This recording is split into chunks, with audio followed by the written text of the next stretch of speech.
Hello friends, you are welcome in our YouTube channel GS with AS. तो आज का हमारा टॉपिक है उपराष्ट्रपति।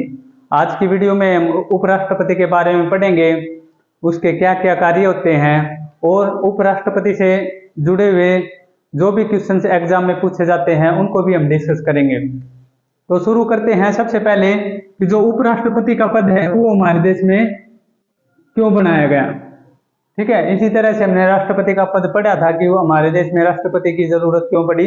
इसी तरह हम देखते हैं कि उपराष्ट्रपति का पद क्यों बनाया गया। तो ये क्यों बनाया गया, तो देखो हमारे देश का जो हम राष्ट्रपति के बारे में चर्चा करते हैं थोड़ी, कि हमारे देश का जो प्रमुख होता है वो होता है राष्ट्रपति। कौन होता है हमारे देश का? राष्ट्रपति। कोई भी कानून, कोई भी बिल है उसको मंजूरी नहीं मिलती इनके सिग्नेचर के बिना। ठीक है, जब तक ये हस्ताक्षर नहीं करते किसी भी बिल पे वो अधिनियम नहीं बनता। या हम कह सकते हैं कि हमारी कार्यपालिका की जो शक्तियां हैं वो किस में निहित होती हैं? राष्ट्रपति में। ये हमारे देश का प्रमुख होता है। क्या होता है हमारे देश का प्रमुख? मान लेते हैं किसी कारण से राष्ट्रपति की क्या होती है? डेथ हो जाती है। इनकी क्या हो जाती है? डेथ। या ये बीमार हो जाते हैं, या कोई अन्य कारण कि ये अपने पद पे काम नहीं कर पा रहे। ये क्या क्या कारण हो सकते हैं कि भाई इनकी अपने कार्यकाल के दौरान मौत हो जाती है, डेथ हो जाती है। तो उस टाइम पे क्या होगा कि इनका पद है वो खाली हो जाएगा। दूसरा, ये बहुत ज्यादा बीमार हो जाते हैं, उस टाइम पे भी क्या होगा कि ये अपने जो इनका काम है वो कार्य इनका नहीं कर पाएंगे। तो क्या होगा, इनकी जगह पे कोई तो आदमी होना चाहिए जो राष्ट्रपति का कार्य कर सके। तो इसकी जगह पे इमरजेंसी के टाइम पे जब राष्ट्रपति उसके पद पे कार्य नहीं कर पाता, उस टाइम पे क्या होता है कि जो उपराष्ट्रपति होता है हमारा, वो कार्यकारी राष्ट्रपति के रूप में कार्य करता है। ठीक है, या हम कह सकते हैं कि टेम्परेरी प्रेसिडेंट के रूप में ये कार्य करता है कि भाई जब तक नया राष्ट्रपति नहीं आता या वही राष्ट्रपति ठीक होके अपने पद पे नहीं आता, तब तक क्या है, ये जो उपराष्ट्रपति होता है ये राष्ट्रपति के पद को संभालेगा। ठीक है, और कितने दिन तक संभाल सकता है? ये 6 महीने तक। तो इसका मुख्य कार्य क्या होता है? हमने इसका पद क्यों बनाया हमारे संविधान निर्माताओं ने, कि किसी भी इमरजेंसी की सिचुएशन में राष्ट्रपति उसके पद पे कार्य नहीं कर पाता, तो राष्ट्रपति की जगह पे राष्ट्रपति का कार्य कौन करेगा? उपराष्ट्रपति। ठीक है, तो सबसे पहला इसका कार्य होता है कि ये कार्यकारी राष्ट्रपति के रूप में कार्य करेगा। ठीक है, लेकिन ये जो सिचुएशन होती है ये तो कभी कभी होती है जैसे कि बाई चांस ये क्या होता है कि हमारे कोई राष्ट्रपति होता है उसके पद के दौरान मृत्यु होती है, या कोई बाई चांस कोई बीमार होता है कि लंबे टाइम तक कोई बीमार हो गया, वो पद पे काम नहीं कर पा रहा। लेकिन ये हमेशा नहीं होता। तो उस टाइम पे उपराष्ट्रपति का क्या काम है? तो इसको हम जो हमारे संविधान निर्माता थे उन्होंने इसको खाली नहीं छोड़ा उस टाइम के लिए भी। तो नॉर्मली ये क्या काम करता है? नॉर्मली एक काम करता है राज्यसभा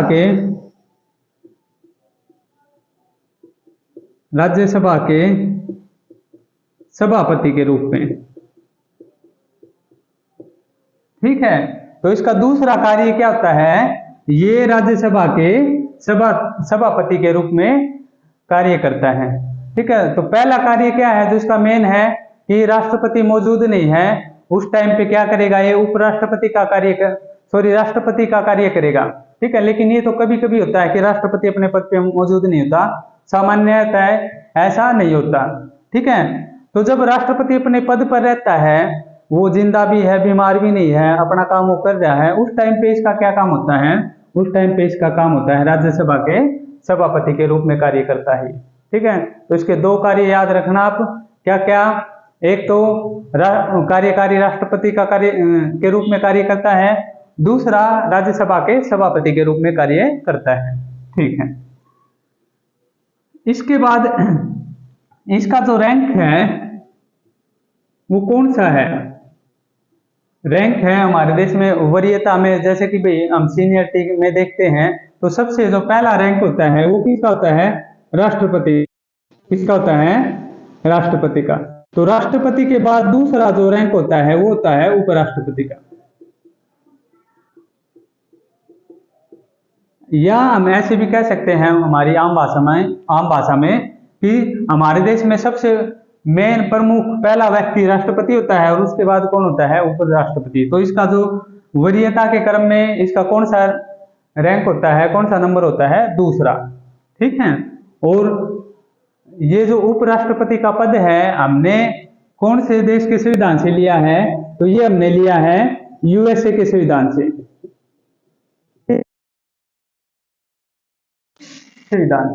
ठीक है। अब इसके बाद देखो यहाँ पे मैंने कुछ पॉइंट लिखे हैं उपराष्ट्रपति से जुड़े हुए। तो सबसे पहले मैंने यहाँ पे लिखा है रैंक। रैंक कौन सा है इसका, दूसरा। पहला किसका होता है, राष्ट्रपति का। पद कहां से लिया है, पद लिया है यूएसए से। और ये कौन से अनुच्छेद में बताया गया है, उपराष्ट्रपति का पद 63 में।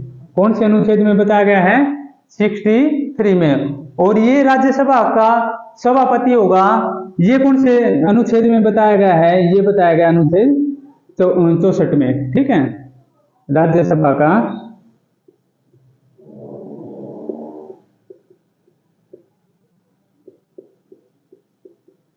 तो उपराष्ट्रपति से जुड़े हुए ये दो इंपॉर्टेंट अनुच्छेद हैं, 63 और 64। 63 में क्या है, उसका पद, और 64 में क्या है कि वो राज्यसभा का सभापति होगा। ठीक है। उसके बाद देखो क्वालिफिकेशंस क्या क्या होती हैं। तो क्वालिफिकेशन में क्या क्या क्वालिफिकेशंस होती हैं, उसकी क्वालिफिकेशन में सबसे पहली जो क्वालिफिकेशन होती है वो ये कि वो क्या होना चाहिए, भारत का नागरिक। ठीक है, क्या होना चाहिए, वो भारत का नागरिक।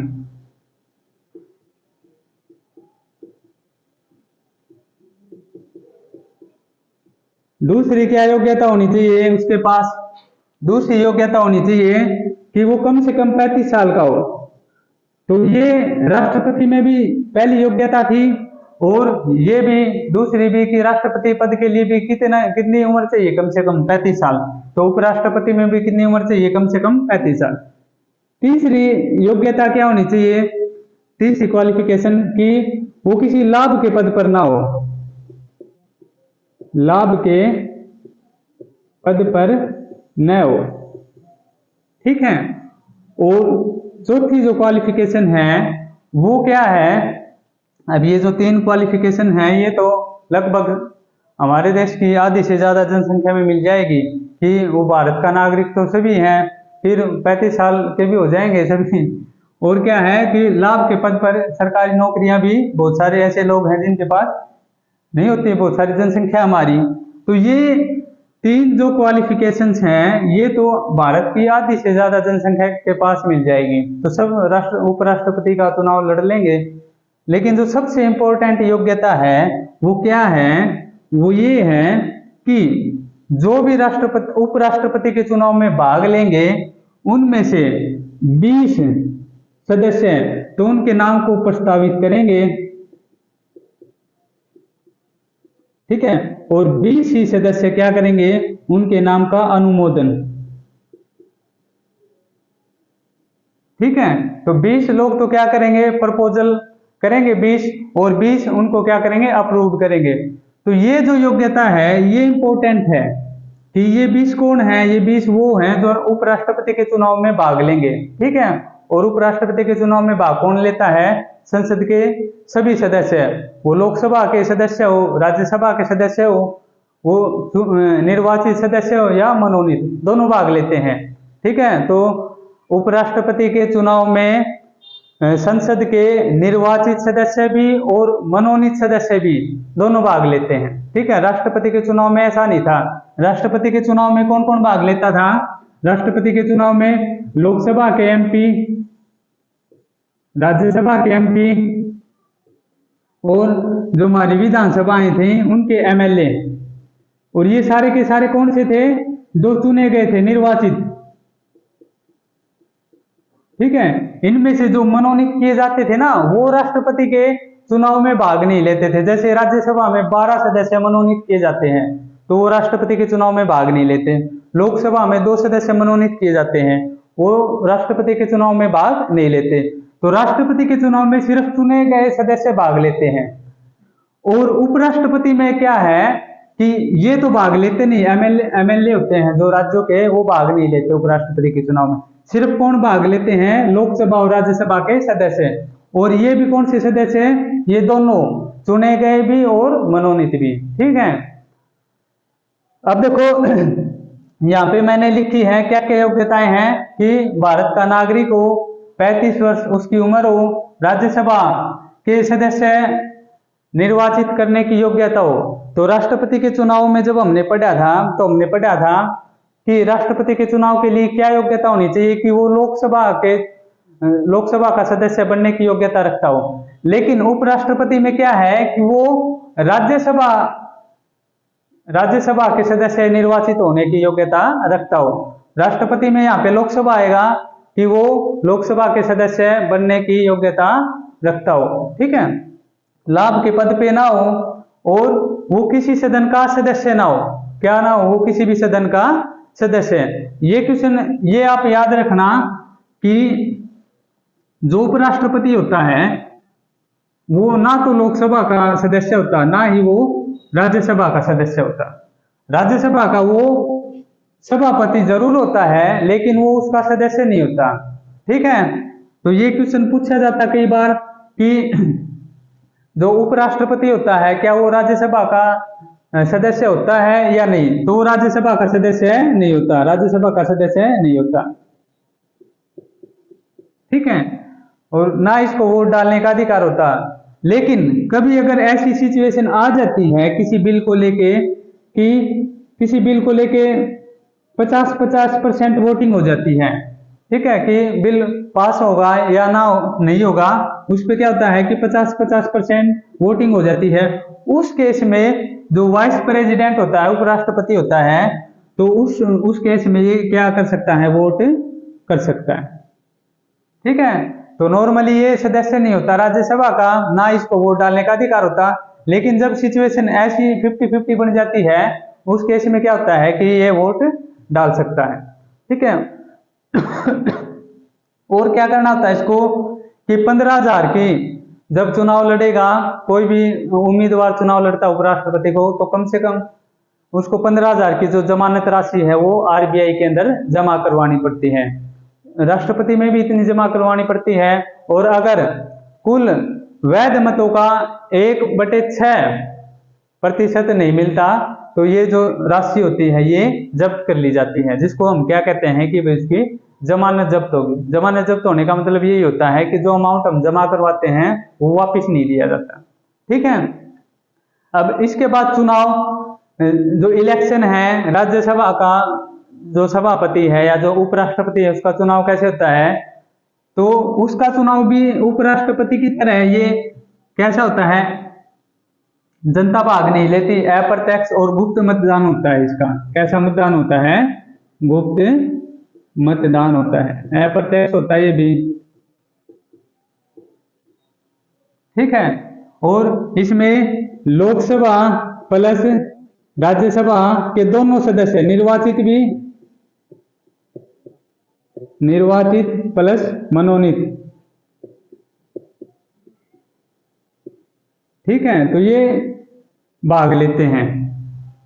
कहीं कहीं पे ये क्वेश्चन भी इस तरह भी पूछा जाता है कि जो उपराष्ट्रपति है उसमें संसद के क्या निर्वाचित सदस्य भाग ले पाते हैं या फिर दोनों भाग ले पाते हैं? तो जो उपराष्ट्रपति का चुनाव होता है उसमें निर्वाचित भी और मनोनीत भी दोनों तरह के सदस्य भाग लेते हैं, वोट डालते हैं। ठीक है, ये मैंने आपको बता ही दिया कि 20 सदस्य लोकसभा और राज्यसभा के 20 सदस्य क्या करेंगे? 20 सदस्य तो नाम को अनुमोदित करेंगे, 20 सदस्य क्या करेंगे? नाम को प्रस्तावित, और 20 क्या करेंगे? अनुमोदित। ठीक है, तो 20 सदस्य ये लोकसभा के हो सकते हैं, राज्यसभा के हो सकते हैं, इसी तरह ये भी लोकसभा के हो सकते हैं या राज्यसभा के होते हैं। मतलब जो उपराष्ट्रपति के चुनाव में भाग लेंगे वो 40 सदस्य होने चाहिए टोटली। ठीक है, उसके बाद पदावधि कितनी होती है? तो नॉर्मली जो हमारा उपराष्ट्रपति होता है उसका जो कार्यकाल होता है वो 5 साल का होता है। कितने का होता है? 5 साल का। लेकिन कई बार क्या होता है कि जो नया है उपराष्ट्रपति नहीं बन पाता, तो उस केस में जब तक नया राष्ट्रपति उपराष्ट्रपति नहीं आता उस टाइम तक ये हमारे देश के उपराष्ट्रपति पद को संभाल सकता है। और ये कौन से अनुच्छेद में बताया गया है? 67 में। ठीक है, ये अनुच्छेद याद रखना आप। अब अगर इसको हटाना हो तो कैसे हटा सकते हैं उपराष्ट्रपति को? तो उपराष्ट्रपति को राज्यसभा साधारण, जो हमारी राज्यसभा है वो उपराष्ट्रपति को हटा सकती है। जैसे कि ये क्या बिल लेके आई या प्रपोजल लेके आई कि हम उपराष्ट्रपति को हटाएंगे, तो ये प्रपोजल कहां पे जाएगा? लोकसभा में जाएगा। कहां पे जाएगा? लोकसभा में। पहले ये लेके आएंगे फिर ये लोकसभा में जाएगा। तो लोकसभा अगर सामान्य वोटों से इसको अप्रूव कर देती है कि भाई ठीक है हमने मान लिया, तो उपराष्ट्रपति को उसके पद से टाइम से पहले ही हटा दिया जाता है। तो हटाने का क्या प्रोसीजर होता है कि राज्यसभा साधारण बहुमत से उसको हटा सकती है, और लोकसभा का भी समर्थन होना चाहिए, मतलब लोकसभा का भी साधारण बहुमत उसे मिलना चाहिए। साधारण बहुमत का मतलब क्या होता है? साधारण बहुमत का मतलब होता है कि जितने सदस्य मौजूद हैं उसके 51%। ठीक है, ये होता है साधारण बहुमत, मतलब आधे से ज्यादा। ठीक है, जितने मौजूद सदस्य हैं उनमें से अगर आधे से ज्यादा ये कह देंगे कि उपराष्ट्रपति को हटाया जाना चाहिए तो वो हट जाएगा। अगर उपराष्ट्रपति से संबंधित चुनाव में, उपराष्ट्रपति के चुनाव से संबंधित कोई विवाद पैदा हो जाता है तो वो सीधा कहां जाता है? सुप्रीम कोर्ट में। इसी तरह राष्ट्रपति का जो चुनाव था उससे संबंधित कोई विवाद पैदा हो जाता है तो वो भी कहां पे जाता है? सुप्रीम कोर्ट में। तो चाहे उपराष्ट्रपति है या राष्ट्रपति है, दोनों के चुनाव में अगर कोई विवाद पैदा होता है तो वो कहां पे जाता है? सुप्रीम कोर्ट में।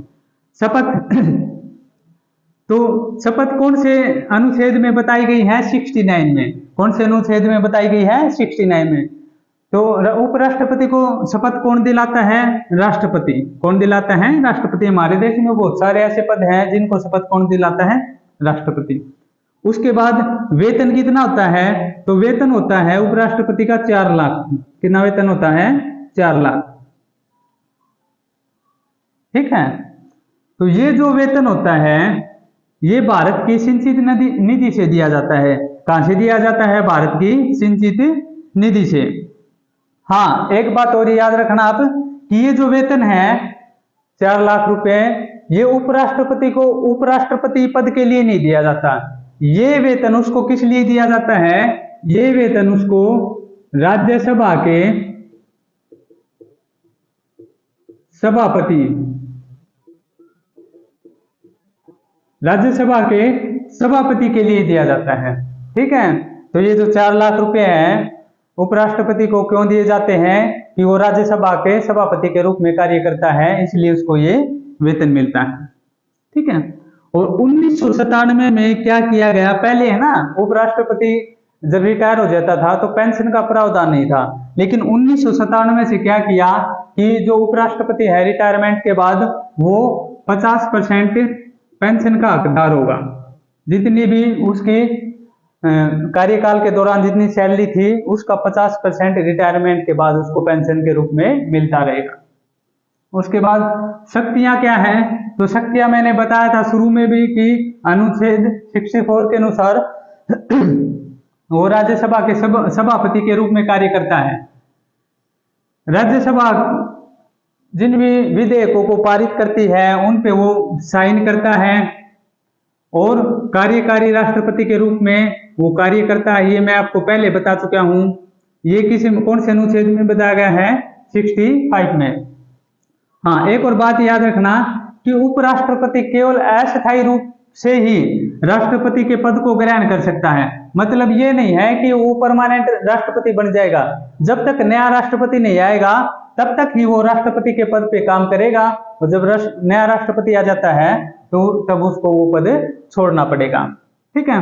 उसके बाद ये मैंने एक तथ्य लिखा है कि डॉक्टर सर्वपल्ली राधाकृष्णन हमारे देश के पहले उपराष्ट्रपति थे जो 1952 से लेके 1962 तक कार्य किया। ठीक है। तो ये उपराष्ट्रपति से जुड़ी हुई कुछ बातें थी, ये क्वेश्चंस के रूप में एग्जाम में पूछी जाती हैं, तो इनका आप स्क्रीनशॉट ले सकते हो, इसलिए मैंने यहाँ पे लिखा था ताकि आप इनका स्क्रीनशॉट ले सको। Thank you.